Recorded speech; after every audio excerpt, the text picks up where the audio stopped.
Esta mañana vamos a estudiar el Salmo capítulo 32. El mensaje de esta mañana se llama Una buena relación con Dios. Una buena relación con Dios. Sentaditos se quedan y yo leo para ustedes y después les voy a suplicar que mantengan su Biblia abierta en el Salmo 32. Bienaventurado aquel cuya transgresión ha sido perdonada y cubierto su pecado. Bienaventurado el hombre a quien Jehová no culpa de iniquidad y en cuyo espíritu no hay engaño. Mientras cayese envejecieron mis huesos, en mi gemir todo el día, porque de día y de noche se agravó sobre mí tu mano. Se volvió mi verdor en sequedades de verano. Mi pecado te declararé y no encubrí, te declaré y no encubrí mi iniquidad. Dije, confesaré mis transgresiones a Jehová, y tú perdonaste la maldad de mi pecado. Por esto orará a ti todo santo en el tiempo que puedas ser hallado. Ciertamente, en la inundación de muchas aguas no llegarán estas a él.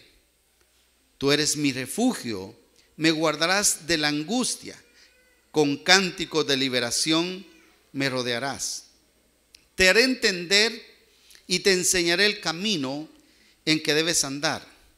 Sobre ti fijaré mis ojos, no seas como el caballo o como el mulo sin entendimiento, que han de ser sujetados con cabestro y con freno, porque si no, no se acercan a ti. Muchos dolores habrá para el impío, mas al que espera en Jehová le rodea la misericordia. Alegraos en Jehová y gozaos justos, y cantad con júbilo todos vosotros, los rectos de corazón. Vean el pasaje. Empezamos. En el versículo 4, al final hay una palabra que no leímos. Si usted tiene la versión Reina Valera 60 que dice Selah o Selah. En el versículo número 5 hay otra vez la misma palabra, Selah. Y en el versículo número 7 se repite otra vez la palabra Selah. ¿Qué significa esta palabra? Esta palabra es una palabra hebrea que significa deténgase, haga pausa, escuche. Significa haga silencio, reflexione, piense, medite. Si como los salmos son himnos, el himnario de los hebreos también es un cambio de voz. Un cambio, párese. Hoy quiero llamar su atención a la luz de este salmo sobre justamente algo muy interesante, nuestra relación con Dios. Deténgase, pare, oiga, reflexione sobre su relación con Dios. Una buena relación con Dios es deseada por todos los seres humanos y es la riqueza más grande que una persona pueda tener. No hay nada mejor en el mundo, no hay riqueza mayor que tener una buena relación con Dios. ¿Están de acuerdo? No hay nada, nada. Porque tener una relación, una buena relación con Dios es tenerlo todo. Tener una buena relación con Dios es estar asegurado de por vida y por la eternidad. Ahora, es posible que algunos de nosotros tenemos concepciones equivocadas acerca de la relación con Dios. Tenemos posiblemente idea de que Dios, bueno, tiene relación solo con aquellos que son tan buenos y que no fallan nunca. Que posiblemente tener una relación con Dios es tan difícil que al menos yo no creo tener buena relación con Dios. Reflexione esta mañana usted cómo está su relación con Dios, pero posiblemente tenemos estigmas, tenemos paradigmas que nos están haciendo pensar que nuestra relación con Dios no es buena, no es la mejor y que posiblemente nunca en todos los días de nuestra vida la vamos a llegar a tener. Especialmente si usted es joven, si usted es adolescente, usted dice, pero es que yo, ¿cómo? Pero ¿cómo yo voy a tener buena relación con Dios? Yo no puedo. Pues yo quiero esta mañana, estudiando este pasaje, mostrar algo que puede ser un poco controversial o un poco complicado, pero que es al fin y al cabo la palabra de Dios. Miren, cuando uno se para a predicar aquí, como pastor o como predicador, uno sabe que uno está hablando en nombre de Dios. Y si uno está hablando en nombre de Dios, ese no es mi mensaje, sino que es el mensaje de Dios. Y el mensaje de Dios muchas veces es confrontativo, muchas veces es difícil de aceptar, de creer. Pero justamente eso es lo que yo voy a hacer. Yo creo, después de mi estudio, de mi exégesis de este pasaje, que lo que voy a hablar es lo que el pasaje enseña, es lo que el mensaje que quería dar. Entonces, pueden haber muchos enfoques, pero para mí una buena relación con Dios es importante. Ahora, el que tiene una buena relación con Dios, en primer lugar, nunca intenta engañar a Dios. Pongan atención a esto. Nunca intenta engañar a Dios. Posiblemente usted diga, pero ¿y quién va a engañar a Dios? Pero yo le voy a decir, muchas personas intentan engañar a Dios. Pero el que tiene una buena relación con Dios nunca lo intenta engañar. Y vean los primeros dos versículos. Dice, bienaventurado aquel cuya transgresión ha sido perdonada y cubierto su pecado. Bienaventurado el hombre a quien Jehová no culpa de iniquidad y en cuyo espíritu no hay engaño. Si ustedes son observadores, o si observamos esta mañana, detenidos en el pasaje, notamos aquí en estos dos versículos hay tres palabras para referirse al pecado. Nótenlas. La primera es transgresión. Transgresión. La segunda es pecado y la tercera es iniquidad. Tres palabras. Ustedes las están viendo conmigo. Pero la palabra transgresión significa rebelión. La palabra pecado es como la definición de errar al blanco o de no ser exacto, de no alcanzar la estatura o el estándar que Dios exige y por eso fallamos.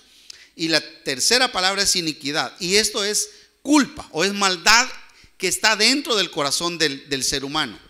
Pero algo que me llama la atención, que es poderoso, es que ustedes tienen su Biblia abierta, ¿verdad? Y entonces, noten ustedes, versículo, bienaventurado aquel cuya transgresión, he ahí la primera palabra, cuya transgresión, ¿qué ha pasado con esa transgresión?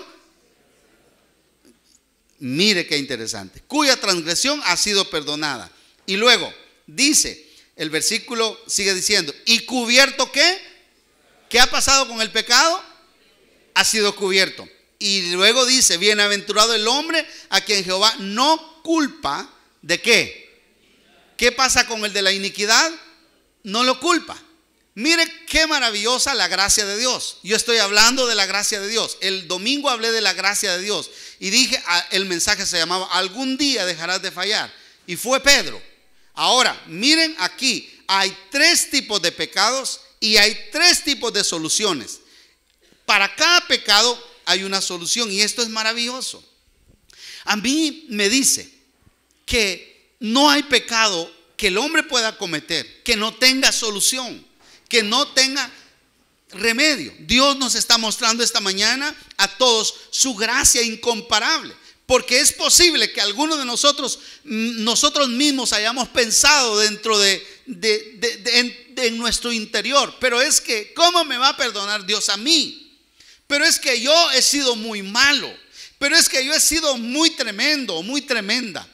Pero yo esta mañana te quiero decir que no importa tu pecado que hayas cometido, que el Señor esta mañana dice, para cada pecado hay una solución. Es la misma idea que el apóstol Pablo tiene. Cuando abundó el pecado, sobreabundó la gracia. ¿Cuántos alaban a Dios por eso? ¿Les da esperanza eso o no? ¿Les da alegría eso o no? Él dice, yo tengo solución para tus problemas. Pero me llama la atención también en este pasaje. Dice, en su espíritu no hay engaño. Y pregunté muchas veces al pasaje, ¿Qué quiere decir esto? Dice en cuyo espíritu no hay engaño. Y yo tengo una impresión interesante, que no dice en su mente no hay engaño, o en su cuerpo no hay engaño, sino dice en su espíritu no hay engaño. ¿Por qué será que dice en su espíritu no hay engaño? 3 posibilidades creo que pueden ser. Número 1, porque, y esto es algo, digamos, si quieren hipotético, si quieren no real, si quieren increíble, o si quieren herejía, pero hay muchas personas que quieren, que le fallan a Dios con su cuerpo, pero que su espíritu no quiere fallarle. Hay gente que le falla a Dios y ellos no le quieren fallar, pero le fallan. Y dicen: Señor, yo no te quiero fallar, pero Señor, la carne. Señor, yo no te quiero fallar, pero mira lo que pasó otra vez. Entonces, esa es la primera opción. No hay engaño en su espíritu, aunque muchas veces en su cuerpo hay engaño. La segunda opción, no hay, en cuyo espíritu no hay engaño, puede ser que no se jacta en ningún momento, ni tiene una sobreestimación o una falsa autoestimación, que serían, en otras palabras, orgullo e insinceridad ante Dios. Y él se presenta delante de Dios creyendo que no falla, como el fariseo que fue al templo y él pensaba que no fallaba. Él pensaba que no cometía errores nunca, y viene delante de Dios y le dice: gracias Dios. Pero esa palabra, gracias Dios, era una palabra de arrogancia, era una palabra de orgullo. Señor, porque yo soy bueno, yo doy diezmo de todo lo que gano, yo hago ayuno, yo hago ofrendas, Señor, y no soy ni como este que está aquí a la par mía. El hombre se jactó, y la Biblia dice que a Dios no le agradó la jactancia. Entonces, cuando dice en cuyo espíritu no hay engaño, es esa persona que no trata de engañar a Dios. Es esa persona que intenta ser honesta delante de Dios y que se presenta delante de Dios todos los días, o todas las mañanas, o toda la noche, o a cada momento, y le dice: Dios, aquí está otra vez el canalla, aquí está otra vez el pecador, aquí está otra vez el que te falla. Se presenta delante de Dios y Dios está ahí para darle una patada. No, Dios está ahí para perdonarlo. Y una tercera opción, que esta también podría ser en cuyo espíritu no hay engaño, es: todos nosotros podemos engañar a la gente y decir: mire el hermano Fabricio, mire el hermano Jordano, mire el hermano Fer, es una chulada, mire la hermana Yuni, santos. Pero a Dios no lo pueden engañar ellos. Ellos me pueden engañar a mí, pero a Dios yo no lo puedo engañar. Entonces dice: es bienaventurado, dichoso, feliz aquel que es a los ojos de Dios es íntegro.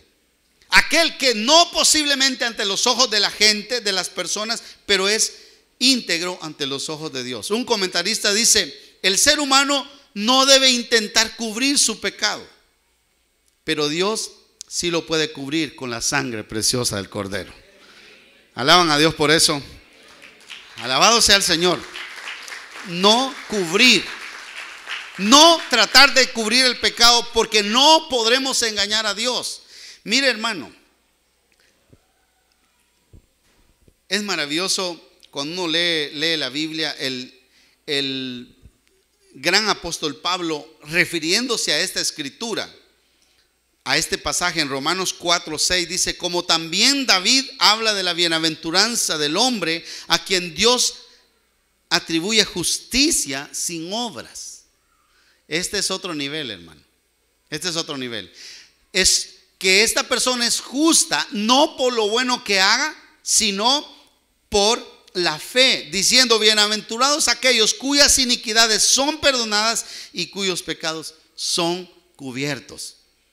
Justamente el punto es: no cubierto por el intento de engañar, no cubiertos por el intento de tener una fachada, sino cubiertos por la sangre preciosa del Cordero. La sangre preciosa del Cordero puede cubrir la maldad del ser humano. Entonces, si usted quiere tener una buena relación con Dios, la primera cosa es ser sincero delante de Dios, ser honesto delante de Dios, no tratar de engañar a Dios, no tratar de cubrir su pecado, de cubrir su engaño, porque ante Dios usted no lo puede cubrir, solo la sangre de Cristo lo puede cubrir. Una persona que intenta engañar cae mal. ¿A quién le cae bien una persona que le engaña? A nadie. Una persona que es tramposa cae mal. Por eso es que Dios está pidiendo que seamos honestos delante de Él. La segunda cosa que encuentro en el Salmo acerca de la relación con Dios es que no se conforma con la vida de pecado. Mire, el versículo número 3 dice: mientras callé, se envejecieron mis huesos en mi gemir todo el día, porque de día y de noche se agravó sobre mí tu mano, se volvió mi verdor en sequedades de verano. Qué interesante. Oiga la primera palabra, mientras callé. Yo le preguntaba al Señor y al texto, ¿cuánto de tiempo estuvo callado sin confesar? Y ahora le pregunto a usted, ¿cuánto de tiempo ha pasado usted sin confesar un pecado? Mientras callé. ¿Por qué? Y me pregunté una vez más, ¿por qué falló? ¿O por qué no? ¿O por qué cayó? ¿Por qué se quedó callado? ¿Por qué trató de esconder? ¿No será que trató de esconder porque el pecado era demasiado grande? Porque miren, los seres humanos tenemos la tendencia a decir fácilmente nuestros pecados pequeños a los ojos de nosotros, pero no los pecados grandes.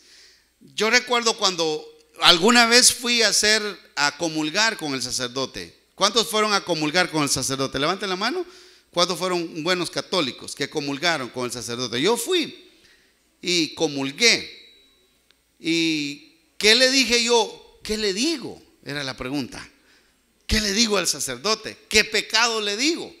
¿Y usted cree que yo fui a decirle, padrecito, mire, yo hice el peor pecado que yo consideraba? No, yo le dije, padre, fíjese que cuando mi mamá hace marquesote, yo le robo el marquesote. Padre, yo me como el azúcar. Y pecaditos como esos fueron los que yo le fui a decir las veces que fui. Tengo problemas con la mentira, padre. A veces digo mentiras. Y nosotros normalmente estamos dispuestos a señalar aquellos pecaditos que no van más allá, pero realmente, mientras más grande es el pecado y más callemos, más problemas tendremos. Porque el salmista dice, yo no podía decir mis pecados porque posiblemente eran tan grandes. Y oigan bien, el contexto histórico de este salmo, o la contraparte de este salmo, es el Salmo 51. Y el Salmo 51 es cuando David pecó con Betsabé. Entonces dice que él pecó con Betsabé y él se sentó en su trono y él empezó a decir, bueno, todo está bien, tranquilos, todos a mi lado, los servidores, y él estaba todo bien. Pero fue ahí cuando vino la voz de Dios. Y fue en ese tiempo cuando él estaba tratando de aparentar que todo estaba bien, cuando sus huesos se envejecieron. Mientras callé, mientras yo no tuve el valor de decir lo que había pasado y yo traté de ocultar el pecado, entonces fue cuando yo empecé a enfermarme, a envejecer mis huesos.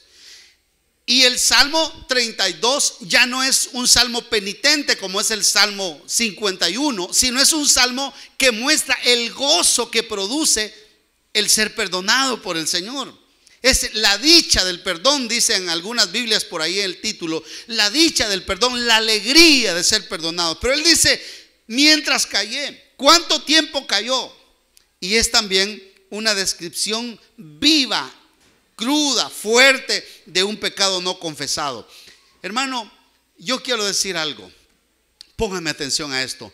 El pecado no confesado nos hace mucho daño a los seres humanos. El pecado no confesado nos hace feos. Si usted se mira en el espejo y se está haciendo a cada día más feo, pregunte si no será el pecado el que lo está enfeeciendo. El pecado nos hace desagradables. El pecado nos hace intolerantes.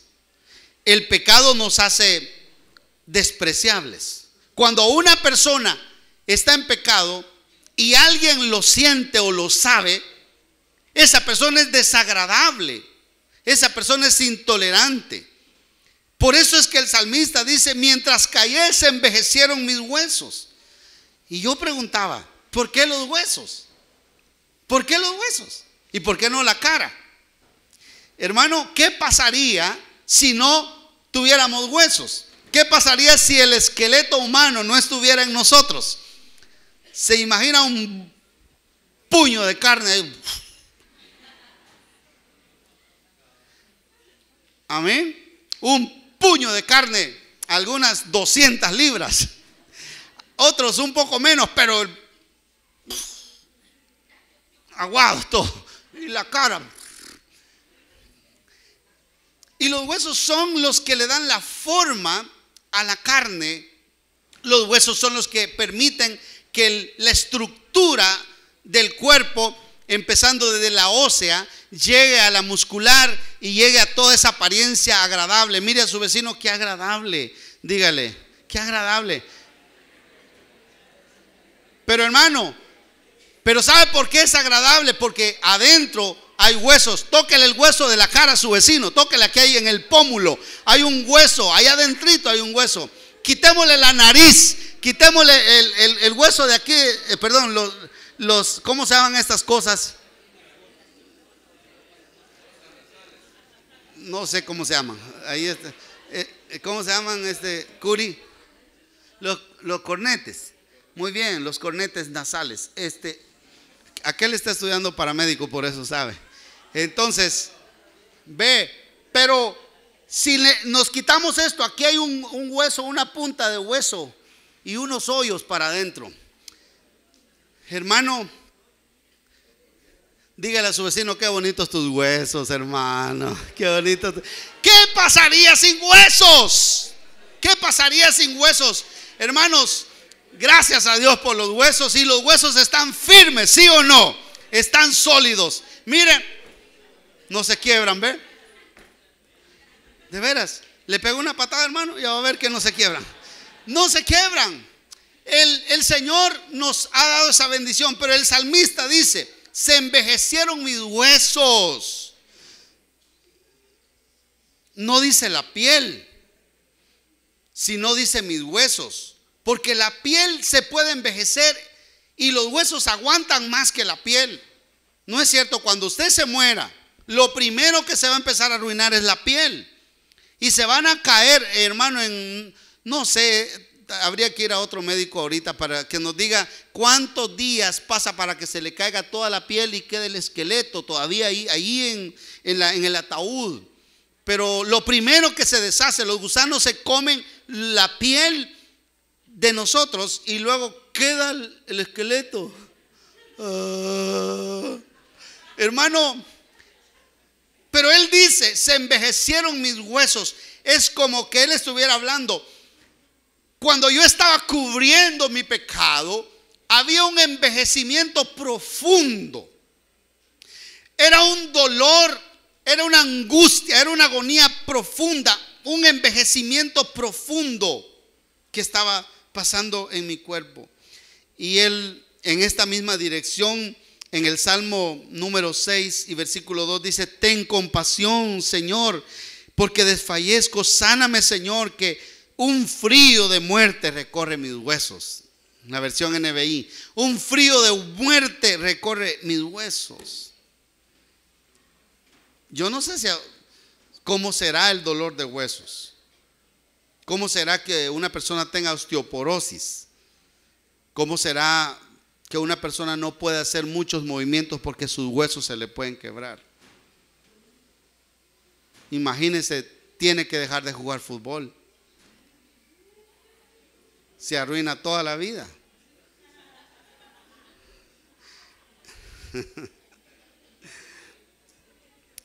Pero él sigue diciendo en el versículo: se agravó sobre mí tu mano. Cuando él no ha confesado, dice: se agravó sobre mí tu mano. Es como si él está diciendo: la mano de Dios pesó más sobre mí. Mire, pesor de la mano de Dios. Él siente el peso de la mano de Dios. Se agravó sobre mí tu mano. Este se aguanta, pero otros no aguantan. Se agravó sobre mí tu mano.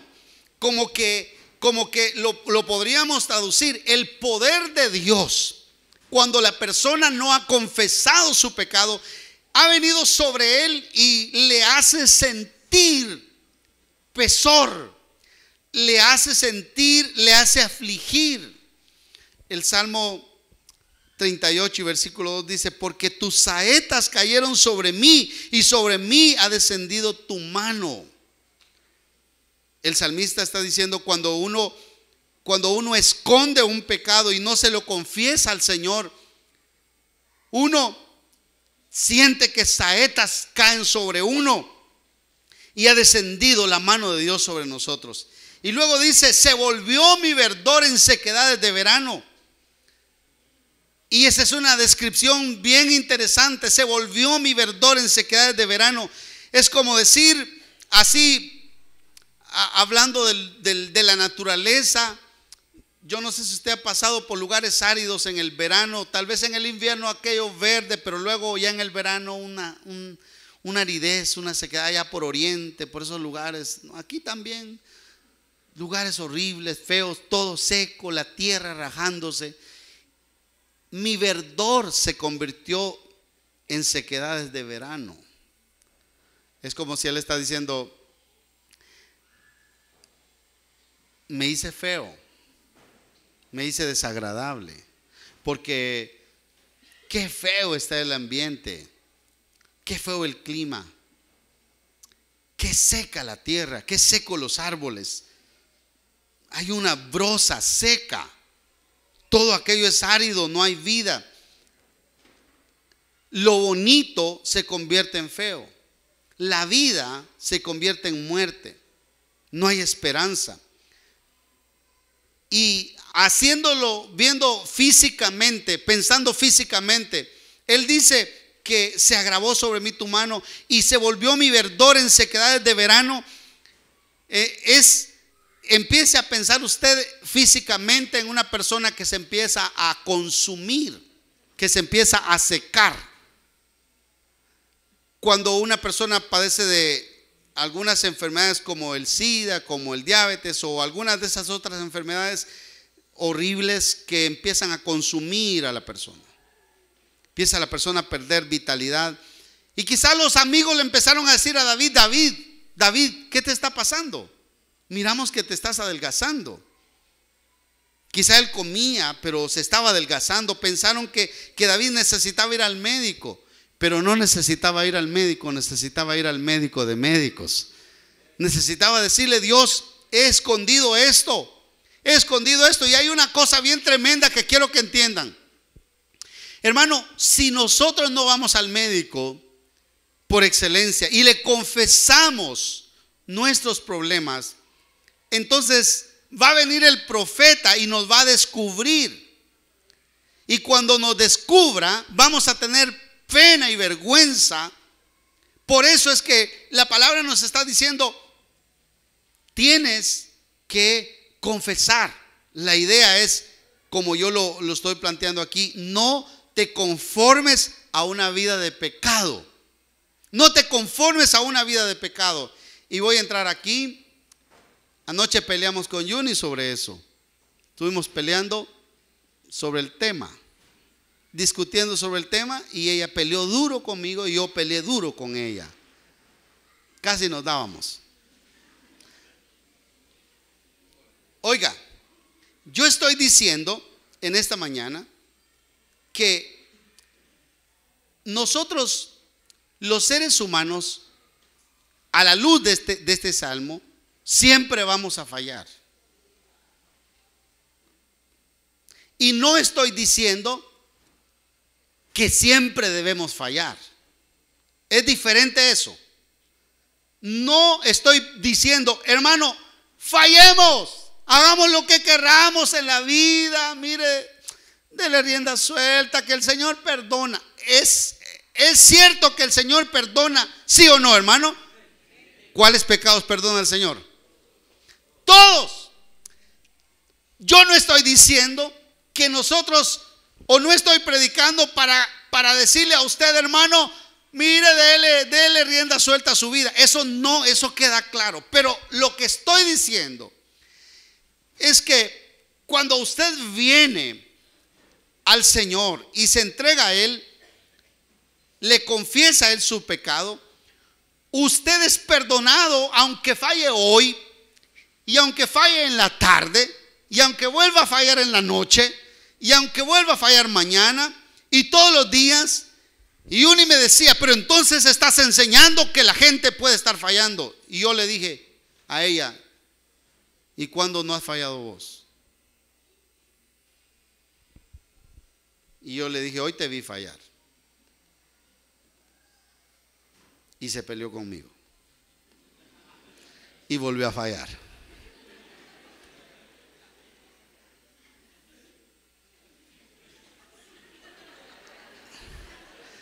Y ya está pecando otra vez, que ya me está amenazando, no te va a dar comida. Y eso es pecado también, no darle comer al esposo es pecado. Si las mujeres se quedan durmiendo y el esposo con una gran hambre y dame de comer, eso es pecado también. Y yo le dije a ella, ¿vos te enojás sí o no? Sí, pecadora. ¿Alguna vez has hablado mal de alguna persona? Sí, pecadora. ¿Sí o no? ¿Alguna vez te ha caído mal alguien? Amén. Ahorita me caíste mal vos. Entonces, hermano, dígale a su vecino, pecador.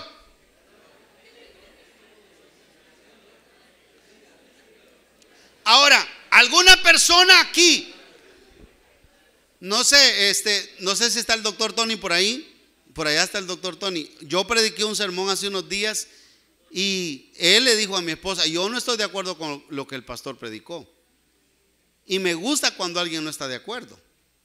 Pero luego, a los 2 días, el Espíritu Santo lo redarguyó y le volvió a decir, ya entendí lo que el pastor predicó. Es que, hermano, le vas a fallar a Dios. Los seres humanos le vamos a fallar a Dios. Nosotros somos una iglesia que cree en la doctrina de santidad, que es la posibilidad de un día llegar a no fallarle a Dios. Pero ese es un proceso que posiblemente en la mayoría de gente terminará hasta el final. No digo con la muerte, sino hasta el final. ¿Qué dije el domingo del apóstol Pedro? El apóstol Pedro le falló al Señor, pero llegó un día en su edad madura cuando dijo, mátenme y si quieren crucifíquenme, pero no me crucifiquen con los pies para arriba. Pero antes lo había negado, no, yo no lo conozco, maldición. Llegó un tiempo cuando él creció, así que de seguro todos tenemos que crecer, ir hacia arriba, hermano, ir hacia adelante, pero que le vas a fallar, le vas a fallar. Dígale a su vecino, pecador.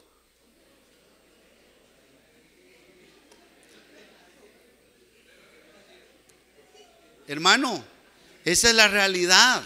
Esa es la realidad, ¿sí o no? Posiblemente lo que pasa con algunos de nosotros es que empezamos a decir, no, pero es que, mire, yo no he adulterado, pero es que yo no he fornicado, sí, pero yo no voy a robar. No estoy diciendo tampoco que vayan a robar, a adulterar, a fornicar, pero hermano, usted cuando dice una mentira, peca igual como si usted, ante Dios, como si usted matara a una persona. Cuando usted se enoja con alguien, como le dije a Yuni, te enojaste con alguien, lo mataste. Y como estaba enojada conmigo, 2 asesinatos ayer. Posiblemente no la va a venir a traer la policía, porque no se ve que mató físicamente, pero mató. Cuando uno se enoja con alguien, lo mata. Ese es el mensaje de la palabra. Ahora, quiero decir algo. Quiero que quede claro con esto. El Salmo también nos está enseñando que el pecado rompe la comunión con Dios. Hermano, y el salmista se siente desfallecer, se siente solo, siente que su cuerpo se está secando porque ha pecado, porque ha fallado, porque el pecado rompe la comunión con Dios. Por eso es que nosotros no podemos pasar ni un solo día sin venir ante el Señor y pedirle perdón, sin confesarle a Él nuestro pecado. Alguien dijo: un creyente que ha conocido la paz de Dios y la comunión con Dios siempre estará triste e inquieto cuando está rota esta comunión, pues el Espíritu Santo que mora dentro estará redarguyéndole. No está bien lo que estás haciendo. No está bien lo que dijiste. No está bien lo que estás pensando. Y oigan, hermano, este es un aspecto importante en la vida de un cristiano. Si usted quiere saber si es cristiano de verdad, que ha aceptado a Jesucristo, revise cómo el Espíritu Santo le redarguye. Porque si no le redarguye, posiblemente tiene que aceptar hoy a Jesucristo usted esta mañana. Porque aunque esté en un ministerio, usted todavía no es cristiano. Usted es religioso, pero no es cristiano. Un verdadero cristiano, cuando mete la pata, tiene dolor en su corazón. Siente que se secan sus huesos. Siente que su verdor se convierte en sequedades de verano. Y, hermano, la otra cosa es que un hijo de Dios, cuando comete un pecado, siempre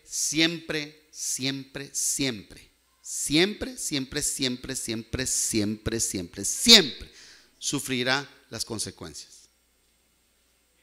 Y la primera consecuencia es el dolor en el corazón de haberle fallado a Dios. Un cristiano.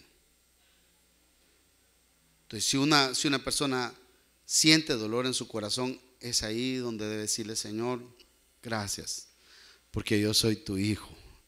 Porque si yo me comiera el azúcar y no siento que el Espíritu me redarguya, si yo actúo mal en mi vida y no siento que el Espíritu me redarguya, entonces esto es prueba de que de repente yo no he entregado mi vida al Señor, no he nacido de nuevo, no hay algo diferente en mi vida. Y tercer lugar, y con esto termino, no deja pasar ni un solo día sin pedir perdón. Oiga lo que dice el versículo número 5. ¿Cuáles serán los 3 tipos de pecados que encontramos en el versículo 1 y 2? Ahora mire aquí el salmista en el versículo 5. Mi pecado te declararé y no encubrí mi iniquidad. Otra vez las mismas. Dije, confesaré que. ¿Y tú qué? ¿Qué perdonó? La maldad de mi pecado. ¿Qué significa Sela? Piense, reflexione, deténgase.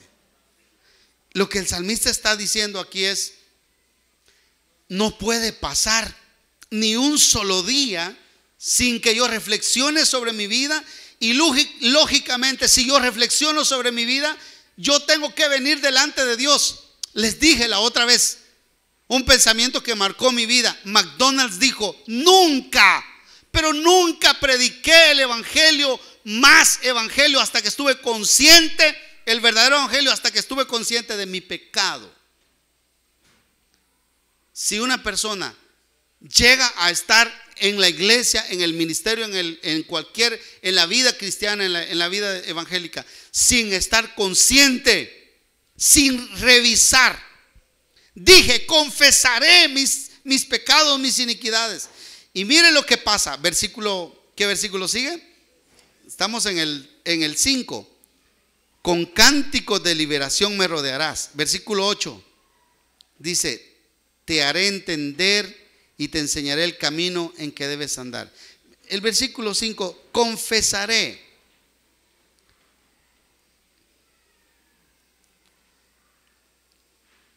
La idea, hermano, es que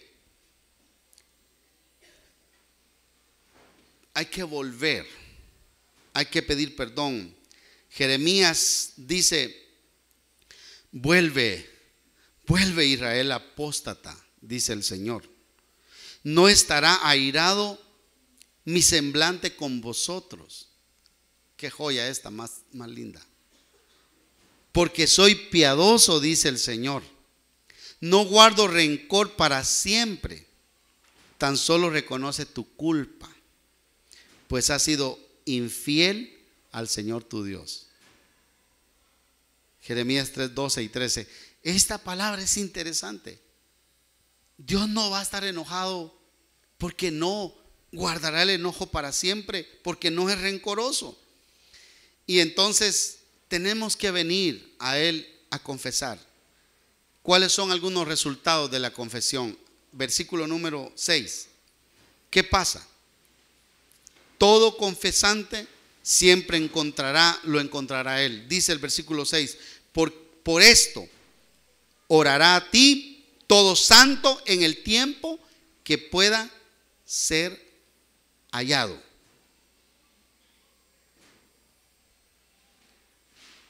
Es decir, hermano, pon atención cuando el Espíritu Santo te redarguye y búscalo, porque hay un tiempo que ya no te redargüirá. Si ya no te redarguye, ya estás arruinado. En el tiempo que pueda ser hallado. Versículo 6b, la segunda parte. Dice, ciertamente, en la inundación de muchas aguas no llegarán estas a él. Al que confesó, al que viene delante de Dios. ¿Qué significa muchas aguas? Significa peligro, inundación, desastre. Pero el desastre no llegará a aquellos, ni los desastres naturales. Hay protección para los que confiesan delante de Dios sus pecados. Muchas aguas pasarán, no te anegarán, porque has confesado.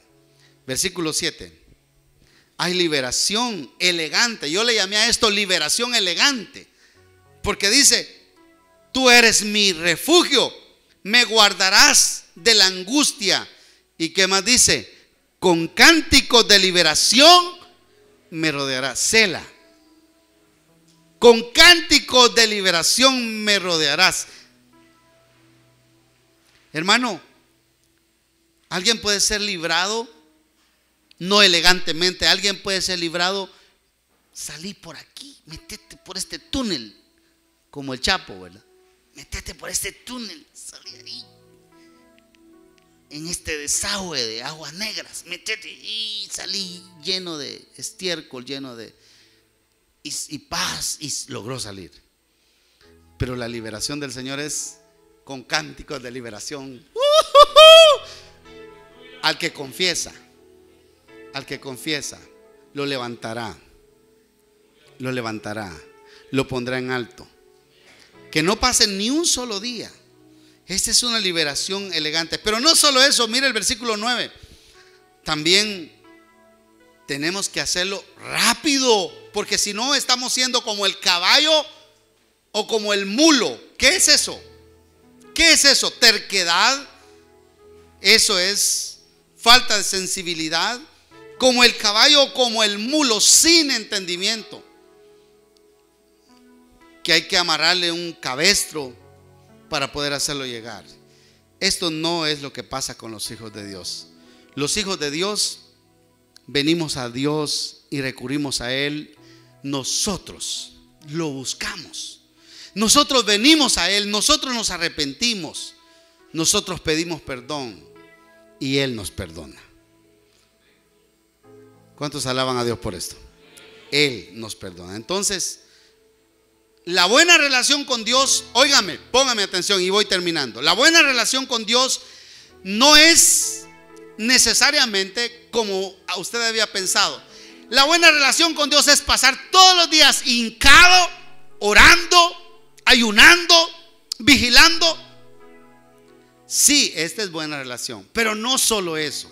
La buena relación con Dios es que aun cuando una persona le falla a Dios y viene a Dios inmediatamente, Él le perdona y no toma en cuenta su pecado.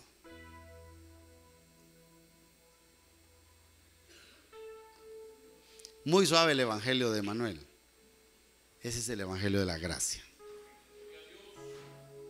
Ese es el evangelio de la gracia. El Señor dice: el que a mí viene. Ahora, ¿cómo vino? ¿Cómo vino? Y la lección de anoche en casas de estudio fue: ¿cómo se llamaba el padre amante? No recuerdo muy bien cómo se llamaba, pero es la parábola del hijo pródigo. Y el hijo pródigo, después de haber hecho todo lo que hizo, volviendo en sí, dijo: ¿cuántos jornaleros en casa de mi padre tienen abundancia de pan? Iré y le diré: he pecado contra el cielo y contra ti, ya no soy digno de ser llamado tu hijo, pero hazme como uno de tus jornaleros.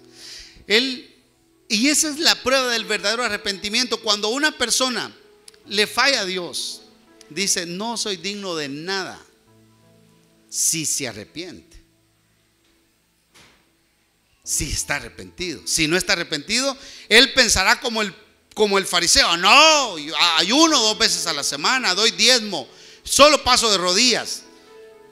Eso hay que hacerlo. Ayunar es una disciplina importante, orar es una disciplina importante, es vital. Pero aún los que le fallan a Dios, si toman el consejo de la palabra, son perdonados por Dios, son perdonados por Él. Entonces, número 1, recapitulando: nunca intente engañar a Dios. Número 2, no se conforme con la vida de pecado. Y número 3, no deje de pasar ni un solo día sin pedir perdón. Ni un solo día sin pedir perdón. Yo no sé quién quiere pedir perdón al Señor esta mañana. Si no le ha pedido al Señor perdón, esta mañana lo puede hacer. La gracia de Dios es tan grande, es suficiente, que es capaz de perdonar. Dijo alguien que el cúmulo de tus pecados no superará la grandeza de la misericordia de Dios. La gravedad de tus heridas no superará la misericordia de Dios. La habilidad del supremo médico, con tal que confieses y te abandones en sus manos. Ven a Él. Vengamos a Él. Vengamos a Él. Vengamos a Él. El que a Él viene no le echo fuera. Pero si no tienes una buena relación con Dios, tu vida se está secando, tu vida se está acabando, tu vida no tiene brillo, tu vida no tiene sentido. Y la buena relación con Dios se pierde con cosas pequeñas, no se pierde con matar, no se pierde con robar, no se pierde con adulterar. Se pierde con cosas pequeñas, con actitudes. ¿Sabe que Efesios dice: no contristéis al Espíritu Santo? Y lea el contexto de contristar al Espíritu Santo, y no es no andar enojado, no altanería, ni un montón de cosas que menciona, cosas comunes. Y con esas se contrista al Espíritu Santo.